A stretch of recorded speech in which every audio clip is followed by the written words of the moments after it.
Okay, we're going to look at three more exponential equations, and let's just get started.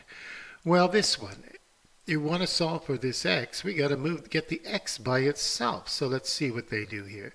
What they do is they add 16x to the minus 3, 2 to this right-hand side, so 2 equals this thing here. But then they put it with the x first. But 2 equals 16x to the minus 3 over 2.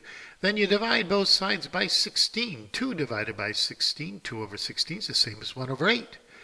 But what is 8? What is 8? I think it's 2 to the minus 3 power. That's important. And what do? You raise both sides to the minus 2 over 3. You turn it upside down and raise it to both sides. A negative times a negative is positive. The 3's cancel. 3 times 2 over 3 is 4. Well, it's 2 squared, which is 4. 3 times 2 over 3 is 2, but 2 to the second power is 4.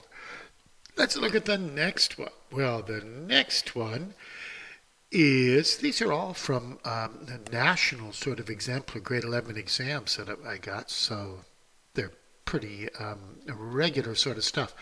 Now, they didn't put this in the memo, but I like to break this first thing up into 3 to the x times 2 to the 1.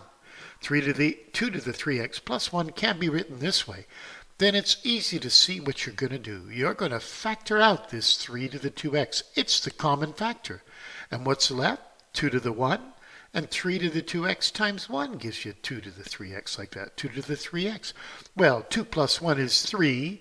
Divide both sides. 12 divided by 3 is 4. Oh, now we've got a power of 2. 2 squared.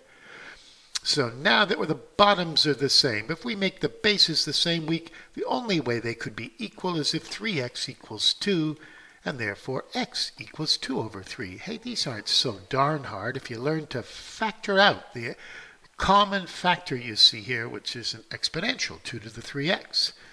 So what's this 9? Well, it's really, if I look at that, I'd say it's 3 squared. And it's the x root, so the x goes in the bottom. So it's 3 to the 2 over x. And if you put 243 and you press equal and you press shift and you ask your calculator, what are the factors of 243? Your calculator will say 3 to the 5th. Now the bases are the same, so you just let them equal each other. Multiply both sides by x and divide by 5, and you get x equals 2 over 3. And that's it. There's your answer. There's 6 exponential examples now. I hope it helps us for the control test.